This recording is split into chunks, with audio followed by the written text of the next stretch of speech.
Okay, that's Good. Are we on? we are. I'm always surprised. I don't know why. I know. Hey, welcome everybody that's watching. Hi, hey, everybody. It's Roy and Val. and we are going to talk about glass cutting. So we were, like I said, sometimes these Facebook Lives are, they come from just things that happen here at the stores sometimes, and we were just noticing there was, and plus I know that we probably hopefully have some new viewers, and maybe they haven't seen some of our glass cutting before, but we thought we would go over that again, the glass cutting. Because, you can never be too good at glass cutting. No, and right? you and I both talk about it often. I don't know. I mean, not to say people don't do it right, but sometimes people don't do it right. And, it's just one of those things, whoever teaches people and they teach someone, or, it's kind of like telephone, I think by the time it gets through a bunch of people, sometimes there are some, miscommunications or some things that maybe, weren't as accurate. And so, and like, we see that in our classes. I mean, and it's no fun to struggle with cutting glass.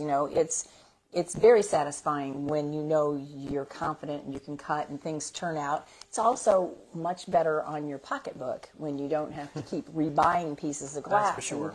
And so, just recently I had a class, and, the lady was just elated that, I only showed her a couple things that we take for granted, but I think at some point no one told her that or whatever. Yeah. And by the end of the class, she's just thrilled with how well she's cutting. So that's what we like. I mean, that's the purpose of this, not to criticize anybody else's method. It's just to show you what works for us. Yeah, that's probably a good way of putting it, because thank you. There is not a, I don't think there's a perfect way of cutting, right? I don't know if there, I think my way is maybe, but for the most part, probably right? Your way is, but no one else's. But no one else's. But yeah, so if anything, I think maybe we'll just show you some different ways of trying it, because maybe it doesn't work for everybody. And so one part about that is just the cutter.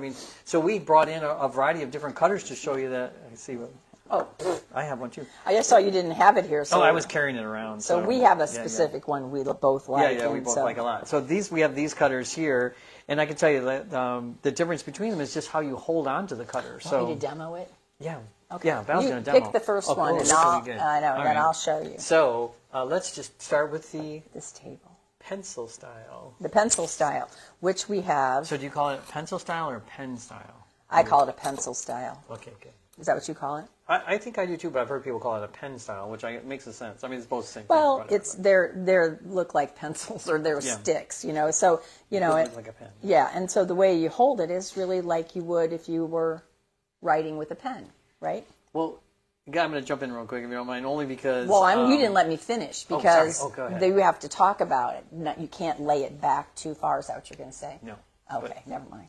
No, go ahead. No, I'm just saying that the angle, most of the time when we teach this, the angle is to hold it similar to like you would if you were writing with a pen. However, there is an edge down here that you have to have it turned correctly with the screw, like on the top. And if you can see the side, the back side has a shorter angle. And so if you lay it back too far, you could catch that angle and your wheel won't make good contact. So you do maybe have to err with it a little more straight up, just so that wheel can roll freely. It's kind of like a pizza cutter wheel, right? Yeah, that's how I refer to it. You just don't want to, do anything to hang it up on anything. So you might have to go up like that. Oh, sorry, that wasn't what you were going to say. No, that's good. I assumed you were going to talk about that, but what I was going to point out was that, when you said hold it like a pencil, so what I've been seeing lately on a lot of social media platforms is people hold these like this, which I'm just like, it kind of. Yeah, that's not good. Again, I'll tell you. Kaylee's shaking her head. No, that's not I'm the first person to say, you got to find a comfortable grip, right? Whatever feels comfortable, like when you're grabbing it. Maybe you feel it's comfortable up here compared to down here. So that part I think is probably not a specific way of doing it, but I really think that probably grabbing it this way, there's a certain lack of control and pushing too hard. I think you're going to end up probably pushing too hard. And probably the other thing too is it's probably going to wear on your hand after a while, right? If you're gripping it like you're trying to choke a snake. I didn't know how else to say that. Okay, well that's good. I'm going to use that. It's a good one. Okay. So, Pencil style. yeah, See, show the other one. So, how yeah, come, how come so, there's three of well, them? we didn't talk about that. We didn't talk about that. Did we? One thing. We No. didn't. Are we going to talk about that I don't one thing? know. Okay, maybe we'll think about it. Okay, well, this one, this one is plastic. Is it plastic? It is or plastic. Okay. I think it's an acrylic. Acrylic, Yeah. that's the Oh, word. man. That's the word, acrylic. And it actually does have a chamber. This comes off, and there is a hollow chamber in it. So what we're going back and forth about right now is whether we should talk about the oil versus the non-oil situation. So that's once again, I think it totally can be personal preference, right? Yep, I would say that. And I was taught years back in the olden days, I was taught with oil in my cutter. And Kerosene, did you use kerosene? yeah, no, it was never mind. Anyhow,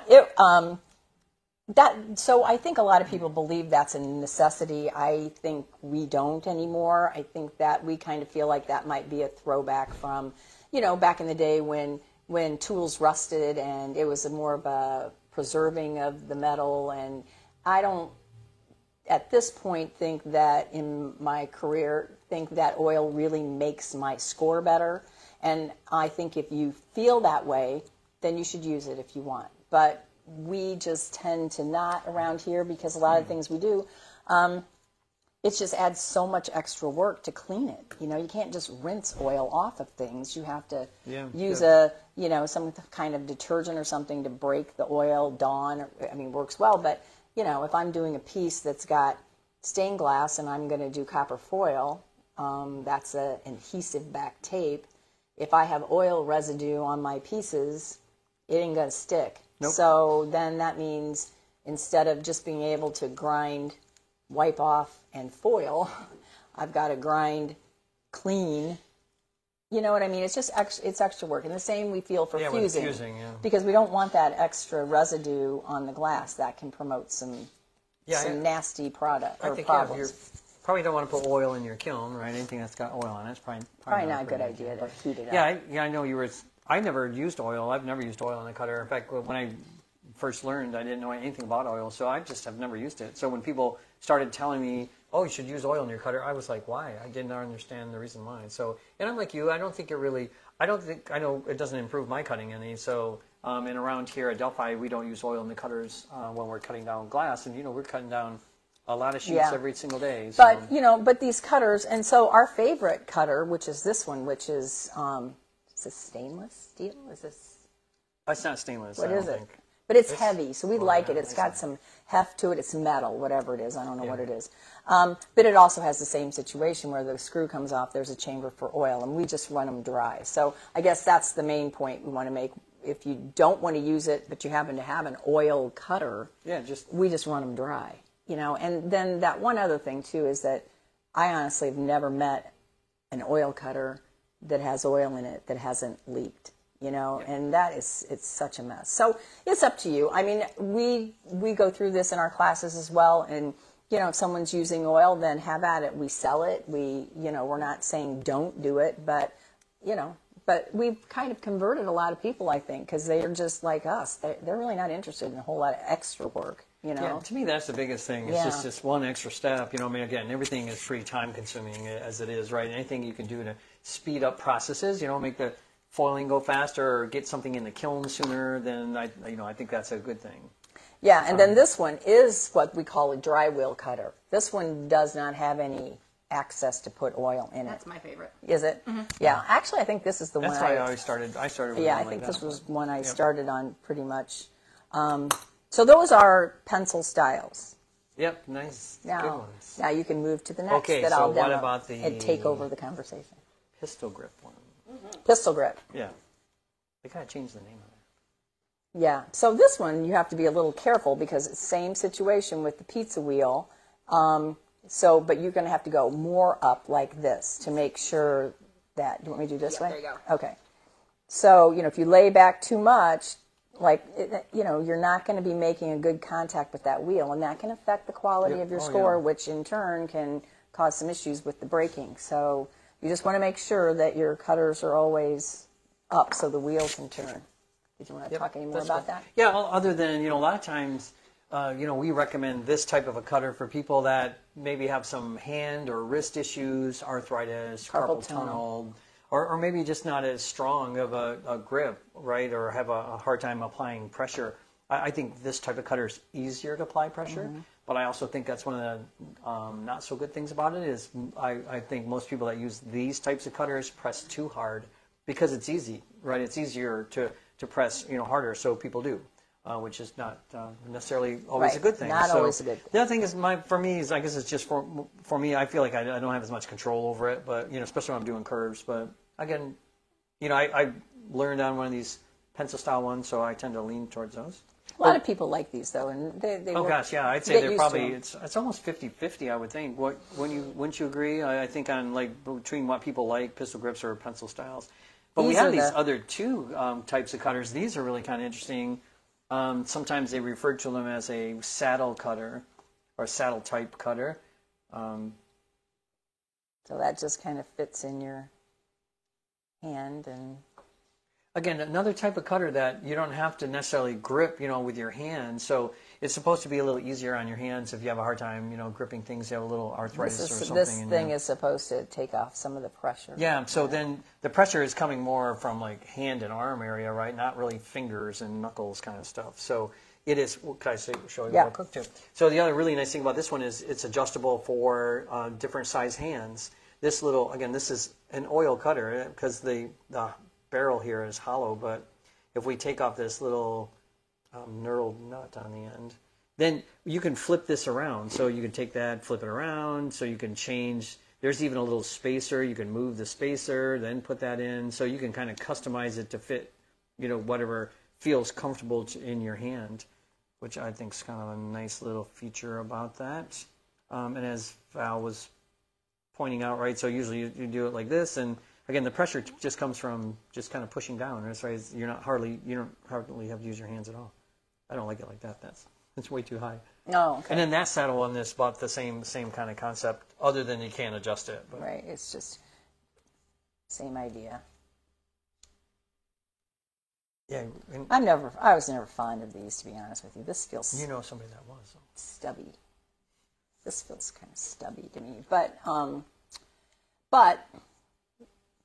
here in the beginning, and especially if you're very new to cutting, nothing feels that comfortable at first. Good point. Yeah. So, I think all of us have, and still to this day, I go back to what I learned on. That's my comfort zone. So a pencil style like you, a pencil style is what I learned on. But you have, we have all of these here. So what I was going to suggest is you just come visit us here in Michigan. Yeah, and just come on. we have them all over the building if you want to try them out before you buy one, just to see which feels the best, because it is, it's you don't know until you start using them. So, or if you want an extra tip on cutting, we're happy to, spend a couple minutes with you and watch you cut, score some glass, and we can offer up advice. We're happy to do that. We also have classes on that periodically. We have some Zoom classes too that we offer every now and then on cutting, which will go in a little more in depth than this.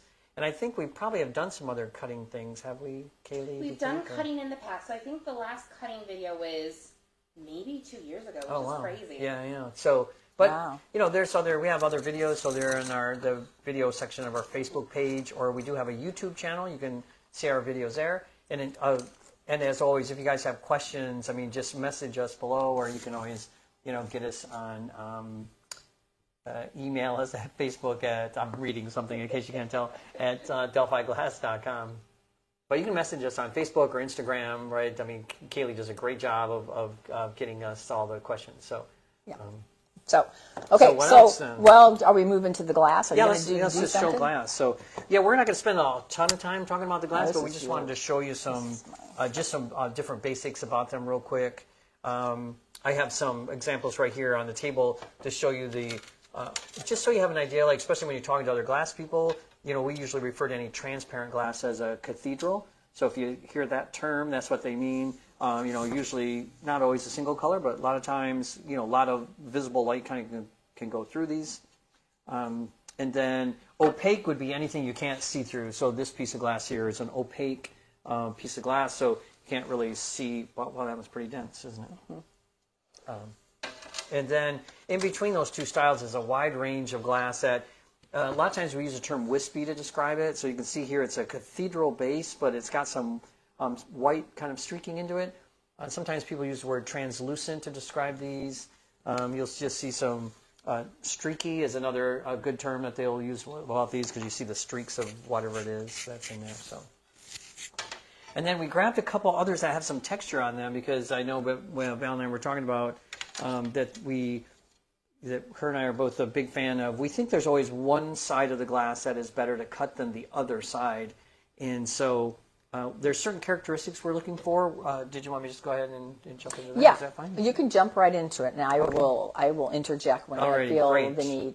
So just from how we're not going to get into a lot of detail about how the glass is manufactured, but just from the manufacturing process, there is always one side that is a little shinier than the other side. So the side that's not resting on a table as it gets rolled out, that side tends to be shinier. And Val and I are both of the school that we think that that you should cut that side. We think the thinking is there's probably less stress in it, right? So at some point this was think of it on a table and it got rolled out, right? So the side that's resting on the table, we feel probably picks up a little stress from the table, Sustains right? all the weight. Yep. So that's what we did. As it cools down, probably cools down kind of unevenly. And so because of that, we think the top surface or the surface that's exposed to the air, we should cut that side. And it tends to be a little shinier. So we grabbed this one. This is a water glass because we wanted to show you that this does have a little texture to it. I don't know how well that shows up. You can see with the lights. I don't know. Let's see if we Yeah. can. Yeah, can you see it when it's?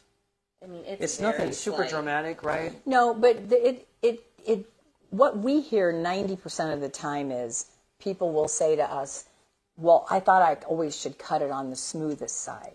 And that's really not true. It probably does turn out to be that way a high percentage of the time, that the shiniest side of the glass is also the smoothest, but it doesn't always. And so this is one, we grabbed the water glass because this is one in particular that the shiny side is the textured side. And, you know, if you don't cut it on this side and cut it on the back, where it's not shiny, it's flatter, but it does not like it. It just doesn't respond well. And it's been years like that, you know, that you learn that. Now, the cutter just gently, I mean, this is not a deep, deep ripple. So the other thing we talked about was show them that piece, Roy. Yeah, so let me show you this piece real quick. So I did purposely grab a really rippled piece so you can see what this is like. And yeah, I might give her that. Yeah, if that. you can see what, I mean, obviously, this is a situation where you do just cut whatever. It's the smoothest side. Yeah, this is a situation where you don't even look to see what side's shiny. You know you can't score this. Yeah, you're not going to be able to score this, which is surprising to me because I just had somebody last week, as Val said, in a class. Val and I teach a few classes here, so we come across lots of students, and somebody was the glass wasn't as textured as this, but it was close. It was a granite, you know, one of these granites. And they were scoring, just trying to score right across it, and they're like, man, this thing's not breaking. And then when I finally noticed what they were doing, I was like, oh, yeah, well, I mean, you do have to cut this backside. I mean, you can see in contrast, there's even texture on that side, too. There's lots of texture on this side, but it's less, exactly, less texture than what you would catch on this side. So sometimes you're right. Sometimes you just pick whatever is the smoothest side, but as Val's been trying to mentioning is that, you know, her and I both firmly believe that if you can cut what's the shiny side, then that's what you should do. You're going to have better results. And it's a challenge sometimes, you know, like especially like on cathedrals, it's hard to see which side is shinier. And so sometimes it's a guess. I mean, even for us, I mean, we guess sometimes. We don't always, you know, we think we know, but we find the glare of the lights, and sometimes you can kind of see that. Yeah, this one's and you know what? not bad. In terms of shiny versus not shiny, I like to think of it more as shiny versus the side that looks like it has a matte finish on it, like your that's picture. a good way of putting because it. sometimes you can't really tell the shine like here, but you can kind of, if you get it in the glare of the lights just right, you can see that one side sort of has a matte finish, like a matte finish on a picture, you know, and so sometimes that can help. And you know what? When it comes right down to it, if you can't decide, just cut whatever side you want, right? I mean, if it's that hard to decide, don't worry about it. But this one looks a little more matted. Yeah, it does. Good, because it is. This is the back side here. So, yeah, I thought when I picked it up, I could tell right Flip away. it over so we can see one more time the shiny side. Yeah, and this side is a little bit little shrine. Again, on cathedrals it's hard because light goes through the whole piece and it's hard to see. The other thing you can notice sometimes on the back sides is this subtle little texture that almost looks like an orange peel or pores of skin, right? Like that's what like a matte picture. That's what. Yeah. Oh, somebody forgot to turn down their phone. Oh, well, you know. Well, but this is a good pause because Jen is asking, maybe I missed it, but how do you know when the cutting head needs to be replaced? Oh. So let's tackle that before we cut. Yeah, so I get that question. We get that question a lot of times is how do you know when your cutting head's ready to be replaced? So I think it's a couple of things. One of the things that I tell people is, so let's say you cut this kind of glass all the time and you're pretty familiar with it, and so now you're cutting it and all of a sudden you're like, wow, that's not breaking like I'm expecting it to break. And that might be the first clue when things aren't breaking like you think they should break. Then the second thing would be to look at the score and see what you're doing with the score, what the score looks like. And sometimes the score will almost look like a dashed line where it scores and doesn't score. Skips. It like skips. Sometimes it looks whiter than what it does, and you might find yourself pushing a little harder because it's duller. The blade's getting duller, so the score line ends up looking a little more whitish. If that makes sense, it'll make sense in a second because we'll show you. We're going to show you a good score, bad score to kind of give you an idea of it. But it's, so for me, I know when I'm at home, it's just like when I think, wow, this thing's not cutting like I think it should, that's when I buy a new cutting head, right? That's the time to get it. There was a time, too, where people would say if you had a piece of mirror, to score a piece of mirror. Yeah, I'm with you. It can show you some skips and things, but so can this. So, it's, I don't know. But to me, it's always, I'm impatient, so when I'm cutting and it's just not breaking the way I want it to break, it's actually like at home. You were showing the pencil cutters, and I have all of them at home. Right, I have all of these, maybe even a couple of them, just because I have them all around my studio. And then when one's not working, then I go like, oh, I got another one right there. So nice. There's a But little. the heads can be replaced tip. without buying a new cutter. Let's be clear with that. Kaylee, I was trying to get everybody to buy. I mean, if you only have one cutter, you should have like a dozen. We should always have a spare. I don't disagree. But be ready because right. They are not that much less expensive than a new cutter because that's basically basically the works of the tool. So cutting heads aren't. Yeah, they're the expensive part of the tool, obviously, right? So, but you're right. So, but they are replaceable. That's what the screw's for. So that is sort of nice. You don't have to necessarily go out and buy a brand new one. So, am I scoring? But let's. I don't know when you want to fit this in. Sound right now. You want to do it right now? Sound. I think the sound is important because through the years, that's another one of those things that I hear often is that things aren't. I didn't hear it. I didn't hear the score. So then what happens is people push harder because they didn't hear it. And the reality is that the score, the sound of the score isn't what we're looking for. That you're going to hear it differently depending on the mix of the glass. So when he scores this piece, you'll hear it ticking. Transparent, not a lot going on. You're going to hear it ticking. This piece of white, you probably won't hardly hear it at all. But that doesn't mean that his pressure's changing. And that's more, don't you think, the visual. You got to get used to looking at your score and seeing if it's that's what I think too. Seeing if it's right, because you'll get away with a lot scoring too heavy. You'll get away with a lot of stuff on some of these pieces of glass. They're pretty user friendly. Yes. But you do kind of want to cultivate your technique because when you do decide to buy that higher end art glass piece and you crack it all to heck, you're not going to be happy. And those it just seems to go with. The more expensive the glass, it seems like the harder they are. The more temperamental it becomes, and the thing it hates more than anything is a hard score. So. That's for sure. Yeah, I think that's as Val is kind of pointing out is my experience again. Working here at Delphi and in teaching classes is that most people have a tendency to score a little heavy, and a lot of times in classes I challenge people. I say because this is what I first was doing when I first started cutting. I was like, well, how light can I go and still get a nice break, right? And I would practice on scrap glass. So. That's how I challenge people to do is, see how light you can go and see if it still works. So, I mean, you do have to kind of adjust your pressure. I think Val was talking about, maybe hinting at more, based on the glass, right? And then,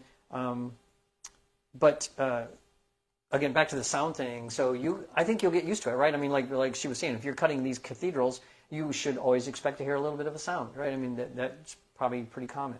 But don't always expect the same level of sound, for everything you're going to cut. So.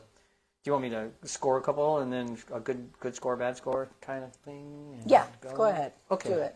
I'm going to do it. So one thing is, so scores are like a one-shot deal. So when I do this, I'm not going to be making a sketching, drawing sort of a line, right? It's going to be one continuous motion. Edge to edge. Yep, edge to edge. We're going to, you can score, you can push or pull.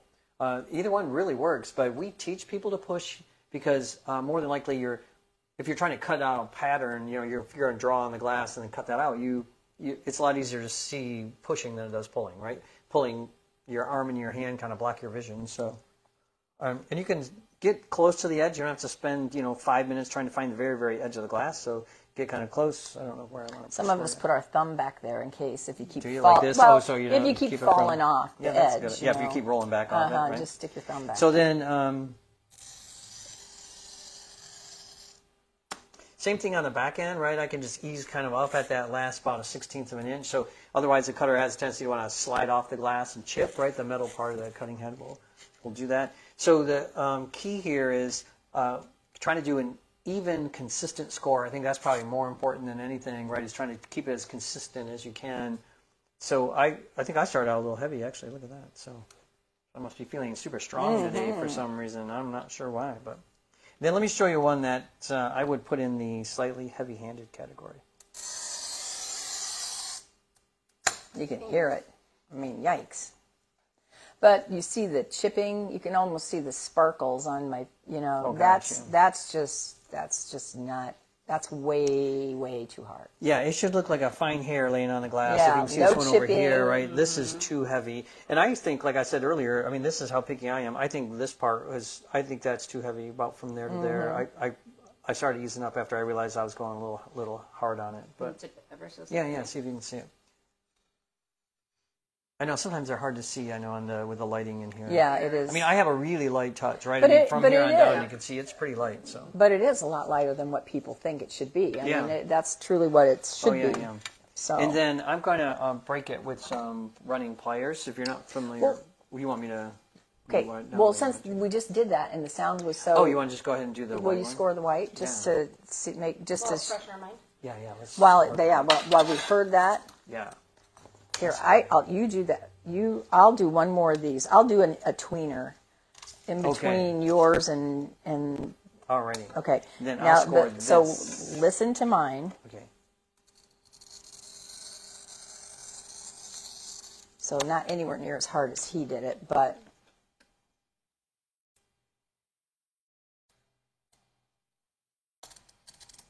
Not much at all. Right. So yeah, not much of a sound. Could you tell? Yeah. Oh yeah. Was there a Okay. difference? Good. Oh yeah. So yeah, now of course now I can't see. I I was don't know gonna say, where I now if it scored doesn't break out, well, get it. But I don't know where I scored it. you can look at it, right? And No, you can't. You can Oh, yeah, I can still see see it. Yeah, and that's my point too. I think that looking at your visual score is what's going to help you make the Yeah, I don't know. adjustment you need to help. I don't know if they can see. Can you see it? Not on the white well.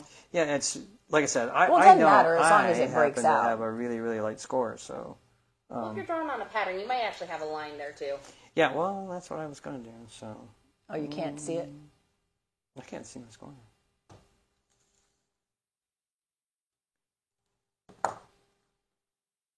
We're going to spend the next 20 minutes trying to find the score. It's This kind is of a. riveting, isn't I it? know, isn't it? Just I think it's right here. that's what I thought it was, but maybe I. Try it. Oh, okay. Let's try. Oh, I think it's And right then Maria here. has a question too. All right. Ta-da! I found it. Look at that. So there you go. So Okay, so while you're holding those running pliers, what space or distance should there be in the open space? oh, Yeah. like in this Yes, way? exactly. Oh, yeah. So like you're talking about this space kind of here. So the screw. This screw is for adjusting for different thicknesses of glass. So one of the I think things. she's talking about the space. They should be open. Yeah, but the space being open also does tie to your Tied to screw. tied to the screw, does it not? Oh, no. Is that what you mean? No. That's not what she's asking. No. Okay, she typed no. Hold on, we'll stand down for a second. Does she mean how far I'm coming up onto the glass? Well, I know that a lot of people want to know how open they should have the jaw of those, and that's what I hear a lot. And so I don't know what that means. I think it's what you were going to say. Is that it's what I was like, gonna well, say? but you do it back here. I do it based on The this space at the tip. So the open yeah. space here. at the tip, Oh, right? sorry. She's good. Okay. She says the space at the tip. So I'd assume that. That's the opening that I think that Yes, that a yes. lot of people use. That's the guide that a lot of people use, is how open should they be. Oh, Yep, that's what she's saying. So first time I've heard that. Sorry. seriously. Oh, okay. serious. Wow, that's interesting. It is Okay, serious. well, when you get them brand new and they're closed, because we talk about it all the time. Every time I go to use a pair out there, they're Yeah, they're completely closed, which I never use them completely closed. That's not what they're designed to do, right? Yeah. So the screw tightens, and as I tighten the screw, it opens the jaw in the front, see? So then that's going to mean I can't crush my glass. That screw's not going to let me put any more pressure than this on it. So in order to calibrate it, I think a lot of the times what we do is we just let it close completely, and then just take a piece of the standard glass that you're using. And I mean, I don't do this every time because we're all about, 1/8 of an inch thick. So when I turn the screw now and pull this out, then this opening is supposedly the same thickness as this piece of glass, right? And so then what I do is I just turn it a half a turn down just to close it a little bit more, because that's what we want, is just to have enough pressure to run the score, but we want the screw to help us from crushing the glass. Interesting, huh? Oh, it's just the way you approach it. I do it. Uh-huh. I mean, I do the same thing, but I describe it That's kind of- totally different. oh, but wow. that's so interesting. It Yeah. is interesting. Wow. Anyway, sorry. I'll give you my quick one. So. Yeah. Oh, well, there you go. I mean, I just do this. This is how I do it. So I open it up till it's real loose, like Val was talking about, and then Yes, put it. Maria, about the same as the glass thickness, but then they're saying you're twisting it back so it's getting a little tighter. Yes. It's getting a little more closed just so that it can put pressure on the glass. Okay. So I just have it wide open, and then so the screw. So turn it all the way so it's like as open as you can get it. Put it on the glass, and then tighten it till it hits.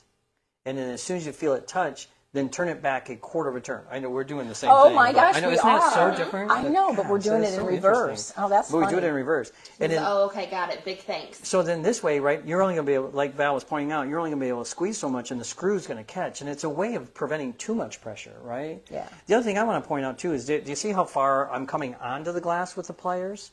Right? I mean, you can come all the way up to here because that's how the plier is made, but I never do. I only come up about half the... and the rubber tips that are on these are supposed to be on there. Some people think it's a packaging thing. Oh, no. Right? Oh, gosh. So just come on that much, squeeze it, you can see how... And that's the thing, too, that's a good point, because what a lot of people will do is they will put it all the way on, like use the whole throat and put it all the way up on the glass. But when glass breaks, what you got to still remember, even though it looks like it just snaps right away apart, you have to remember it's a run. I mean, it's a score line that's running. So it's starting at one end and running to the other. So, you kind of want to start it as close to the That's edge why as I you do can too, so yeah. you can all, run it in one direction. So there's all kinds of little nuances, right? Once you start these are talking called about it. running pliers, and that's where the name comes from, right? It's because we're trying to run that score, which if we, I don't know, we said enough about that, but that's what that scratch is that we made with the cutter is called a score. So we're trying to run the score. Hence the name running pliers, and you can see that first one that I did. But well, we don't need to get into that. But I was going to say, because they're this open, it only cracked it up so far, which is part of the beauty of having, I know, right? This is blowing my mind, yeah. Part of the beauty of having the screw here, because a lot of times people buy these and they're just plastic, and there's no adjusting. But you can actually adjust this opening to sort of dictate the amount of pressure you put on the score. So if you don't want it to just run as fast as it can, you open your jaw a little bit more and it puts less pressure. So sometimes that gives you the ability to crack from both ends. So this one cracked up to here, and because those pliers were open enough, I'll put it down here, and then so sometimes that can come in handy Yeah, we with do it on really big long, ones, thin yeah, like cuts, we're cutting big where sheets. something will go wrong at the end, or our inside curves, if you want to. Oh, yeah. Do yeah. we want to do that, or do we have time? I don't know. I don't know. Anyway, I was just breaking these out, so in case you were going to do something with it. Yeah, I mean, nice. see, and this is like I said, real user-friendly glass. So even Yeah, though these that ones are. real hard score of his still works, they are going to work, but it's just you want to kind of perfect your technique Yeah. for when you get to that glass. Yeah, when that you get it to the isn't gonna trickier work. ones. Yeah. I think that's the problem sometimes. People get used to heavy scoring on these types of glasses, and they think they can just do that to every glass they come to. Every glass requires slightly different pressure. And you just get that through experience, probably more than anything, don't you think? I mean, you just realize, oh, when I'm cutting this one, it's got to be this way, or when I'm cutting this one, it's going to be like this, right? So it comes with it. Yeah. So, but I think in the long run, if you lighter scores tend to be better, right? And I said it earlier. I think an even score, so the same amount of pressure along the length of that score, that's probably the most important thing, don't you think? Yeah, absolutely. So sometimes when you start, you know, it happens to me all the time. When I'm in a hurry or something, I'll start now. I can just, in my head, I'm going, oh, that is way too hard. But I just sort of stay with it because I think the kiss of death is to go, oh, wow, it's way too hard, and let way up. Let way up, yeah. And then you've got this really uneven pressure score line that's not going to work. Yeah, you're kind of committed, right? Yeah. So you just probably just best just. But then that's what I'm saying. Then look at it. I mean, then be aware, you know, and then next time it'll be in your head, and you'll go, oh yeah, don't push so hard. So. You know. Okay. What were we going to do? Curves and stuff? Do you want to do? Well, I don't have a Sharpie. Do we have a little bit of time? Sure. Just to do the inside curve, let me just... You guys tell me. All right, well, I'll do curve then while you're looking for a marker, and then I'll just do a curve, and then we'll talk about another type of curve, right? So I'm right-handed, if you can't tell, right? And so when we do curves, I'm going to do a curve here, and the way I describe it is I say you want to score across your body. So I'm right-handed, so if I'm doing a curve, I'm going to score from here to here like this, right? Otherwise, if I was scoring a curve, I'd be scoring this way, which I can tell you is, you know, really quite awkward, and you run the risk of losing control of the cutter. So, oh wow, runaway cutter. Val in the back heckling. Can I see the marker real quick? Okay, because I want to also point something else out. Yeah, let me show you this curve. I'm going to draw on it just so it's easier for you guys to see kind of what I'm talking about, right? So I'm trying to do this curve, and as I mentioned before, if I was, and here's an advantage also drawing on the glass, is I can turn the glass to make it more comfortable, right? If I have it like this, even this is kind of a little awkward, so I kind of like to turn it here, and then again, if I'm going right to left, I can come across this way. If I was doing it this way, I have to score from here and out, which is really quite awkward, right? Mm-hmm. So you want it to be comfortable. It's not like drawing, you know, a line, right? You want to think of locking your wrist in a little bit, and then I'm going to come in. Start here, just kind of. And it is around. More of an arm movement than it is. People think it's just a hand. Yeah, but definitely your whole arm has to move. And then we'll break that out with using the running pliers.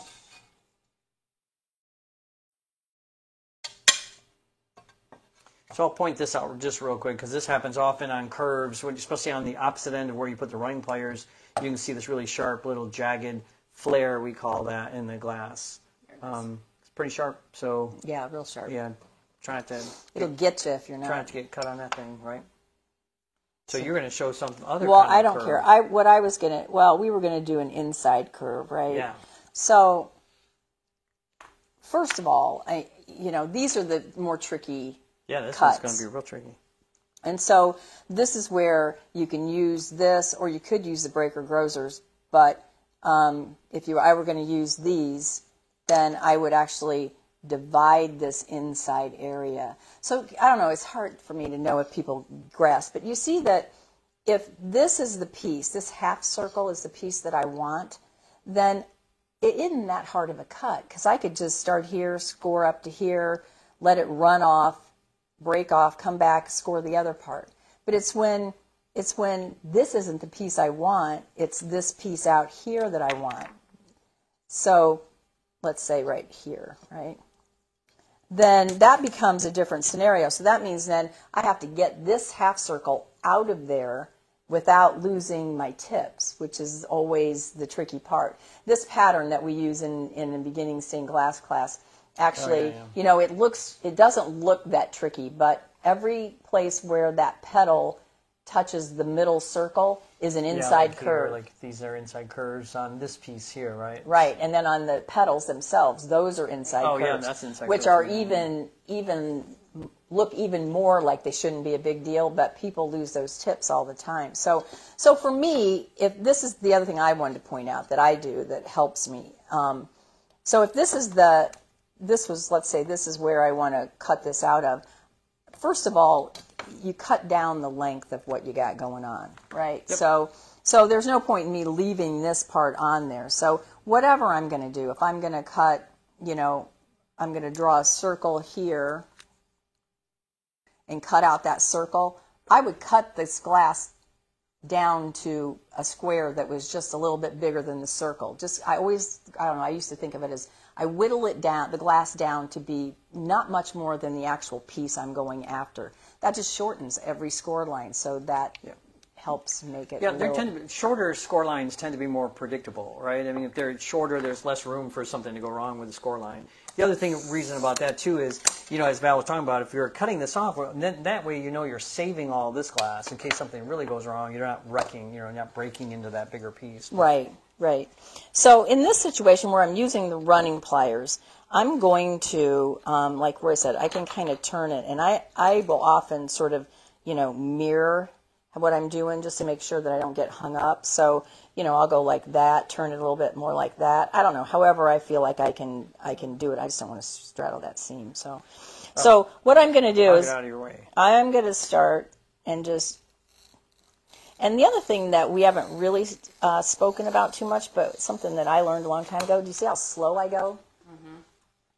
I mean, we watch people here cut glass all the time that just rip it. I mean, I can't even believe they're successful as they are sometimes. But so I can just stay on my pattern line much better. The slower I go, I can control my pressure much better. I just think it's it's easier. So the way I go about this is it's actually going to be if you know this kind of a cut, what is going to happen is when I run this. If I just run it normally with the running pliers, what's going to happen is this is going to run that score so fast that it can't make that turn. So typically this will run up here and then shoot straight off. Well, if I want this tip to be part of my piece, that's going to be quite a chunk that I'm going to have to fill with solder. That was funny. Right? It was. So, I'm trying not to lose all that. So what I've done is I've opened my pliers. I don't know, how do you say it? I don't know. But I open them so I think they're probably too open to even make any kind of difference. That means that I'll put them on there and I will put it on that score line and I'll start to pump. And I think they're so open they're not even making good contact. So that's my starting point. This is probably new to you, too. This is totally new to me. Okay, Wow. So that's my starting point. I know now that this needs to close a little bit. So I start at that most open starting point, and then I just turn it, just ever so slightly, like 1/8 of a turn or something. Because what I'm looking for is to have these pliers as open as they possibly can be and still crack. Because I don't want to run it fast. It's a controlled thing. So I'm going to put that on, and then I'm just going to pump. Did you hear it? Mm-hmm. So if you look, you can see that okay, all the way up to here. Mm-hmm. So right now, personally, I know that I have this piece because now I'm going to go up here and crack from this side, and it can't possibly run and lose my tips because it's already cracked here. So I'm going to come around to the other side.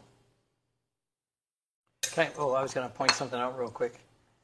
About this. So when Val was coming up to this point, sorry, did you ruin my ruined effect? Your dramatic effect. Okay.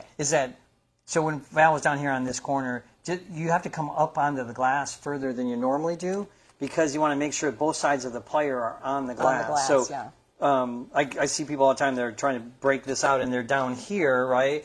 And then this side's not on the glass, and so it won't break. Let's so open and show the inside. So she did it. What do you mean? The curve there. Oh. How the jaws have a bent aspect to them. I'm sorry, and I keep moving. You can kind of see there is an arch. Still. What? I said, I'm done going like this. Get this in focus, Kaylee. Can you see the tip?